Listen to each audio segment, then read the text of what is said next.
for Stephen A. Smith not to understand the issue or the problem that LeBron James will have concerning his son. And LeBron James also is looking at this from a different perspective. Look, I almost lost my son, so I got a whole nother different level of respect and compassion for my son, and I'm gonna protect him at all costs. You dig what I'm saying? So Stephen A. Smith don't understand that. If you watching this video right now, man, and you like how we kick it over here at GuddaTV, man, why don't you do me a favor and hit that like button, hit that subscribe button, and turn on your notification bells, man. It won't cost you nothing. I promise you. Why don't you go ahead and do that for the boy and help the channel out? Appreciate you.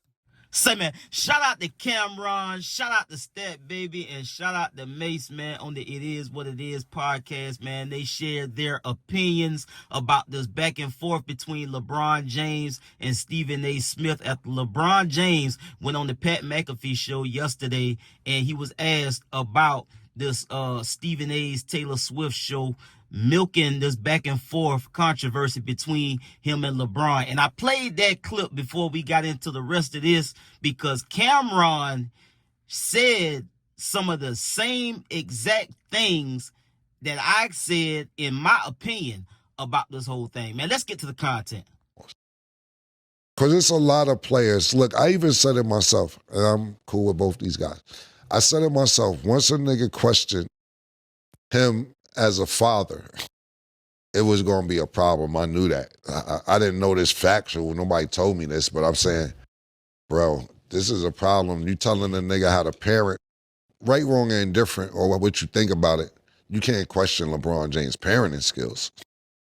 You know, we discuss what people would do for their kids, and if it's up to the child to perform, whether it's in the office, whether it's in a gas station, whether it's in the Eiffel Tower, wherever.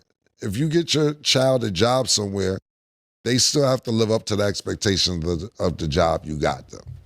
So when he started questioning him as a parent, I said this on the show, I was like, I knew this was going to go bad. Not to the point where I thought they would have a face-to-face conversation bad.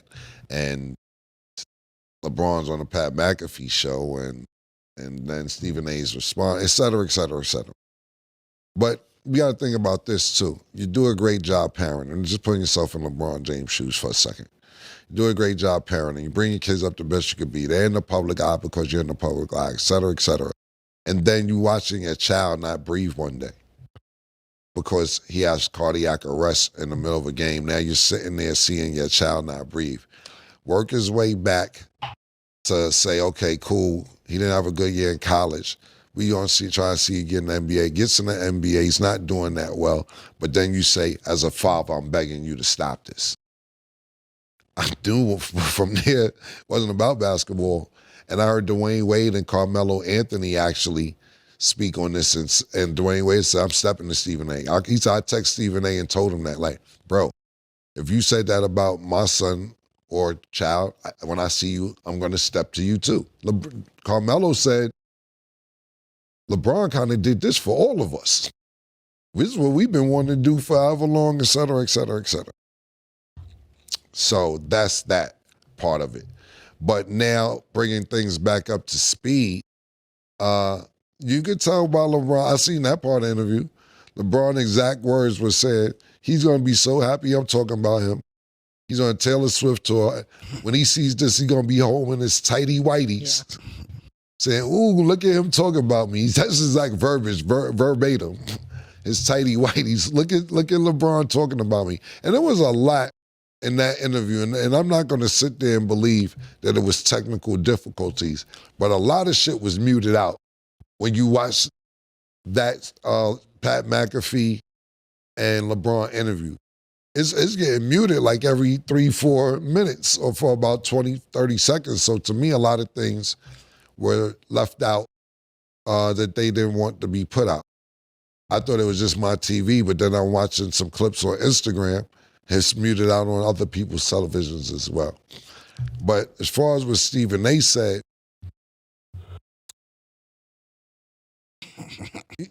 Stephen A's my bro. You can't, like, you know, that's the best thing Stephen A said. I might have got my ass kicked, but I would have fought back or whatever.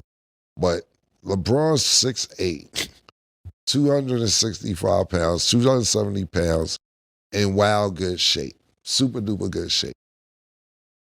I'm just happy that it didn't come to that. You know what I'm saying? I'm happy that we didn't have another Will Smith, Chris Rock situation. You know what I'm saying? Because to be honest with you, no disrespect to Stephen A. Smith, and I'm not saying he can't fight or anything else like that, but you really don't have no wins in that situation right there.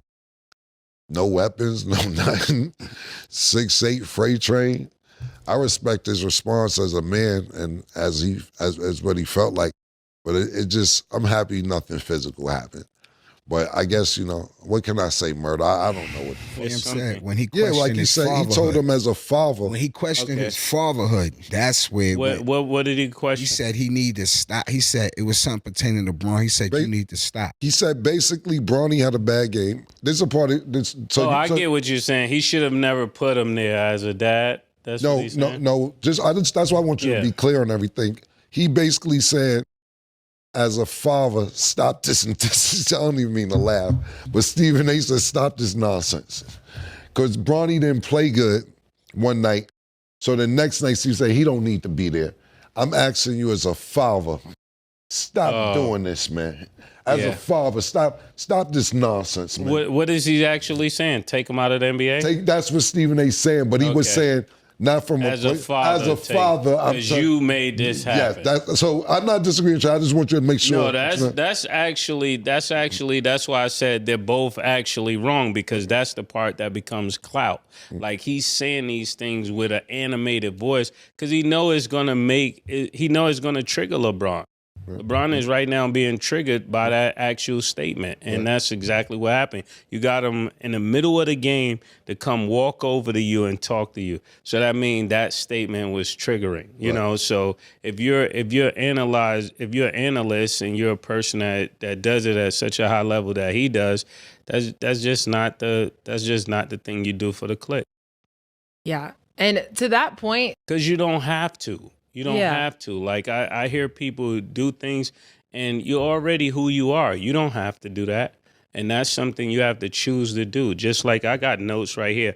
I know what I could say that could get the world going crazy. You know what you could say, Killer, to make the world go crazy. So when Stephen A. gets in front of a camera and says that, he's well aware of what he's doing.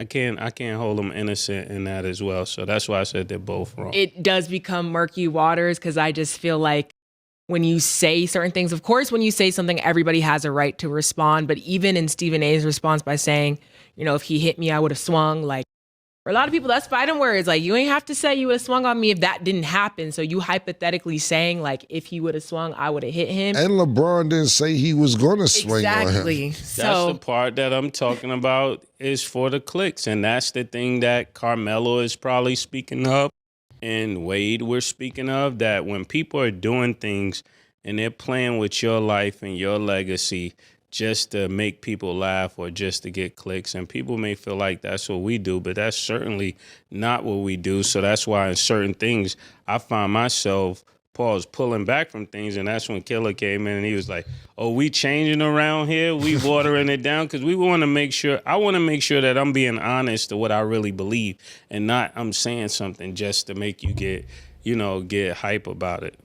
Now, I'm not going to hold y'all long. I gave my whole spiel about this whole thing earlier today, but I absolutely and completely agree with most of what everybody said on the panel. You dig what I'm saying? You heard Cameron there say some of the same things that I said in a video that I did earlier about the same thing. Stat Baby, I also agree with her opinion because, when you start talking about hypotheticals and what you would, or, what you would have did if this would have happened and that. It didn't happen. It was never gonna happen. LeBron didn't approach you to put his hands on you, Stephen A. Smith.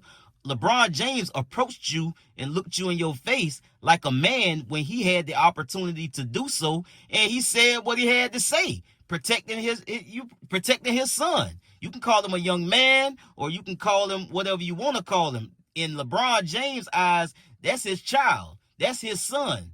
and he went through a traumatic situation with almost losing his son. So yeah, he's a little bit extra overprotective about his child. And at the end of the day, bro, it is what it is. You can call that, oh, Stephen A. Smith, he just doing his job, and he talk about sports, he talk about this, and he talk about that. If somebody doing their job talk about your child in that manner after you had went through something like that with your child and in your family, you wouldn't be saying the same thing. So that's all I'm saying, bro. Stop with the cap ass shit talking about, Stephen A. Smith could talk about LeBron. He could talk about, yeah, he can. LeBron actually said that on the Pat McAfee show. Look, when he step on that court, it's cool for him to do his job. I ain't never having no pressure with nobody about commentating the sport and doing their job, bro. That's their job. I've been doing this for over 20 years. Been doing basketball all my life. That's not the issue. I know this man got some pressure with me. And Stephen A. said on his show, I do not like LeBron. Okay, cool. Now we know most of everything that you say about LeBron and Bronny is personal. That's why you go out of your way to talk about him all the time. You dig what I'm saying? And then Mase, I also agree what he had to say. Both of them was wrong. Stephen A. should have stopped and fell back off of this and kind of switched gears when he knew what the situation was. Okay, you doing your job, but at the same time, you got to have some empathy, some sympathy, and some compassion for knowing how LeBron looking at this whole thing. Again, a traumatic situation. My son had cardiac arrest. I almost lost him. So for somebody to be on TV, I know don't like me, and kind of talk about me and my son in this way, and especially my son, I'm feeling like it's coming from a personal place. So that's LeBron's opinion. He got the right to feel like that. And goddamn it, I feel the same way as well. I'll get at y'all on the next one, man. Y'all be smooth. I'm out.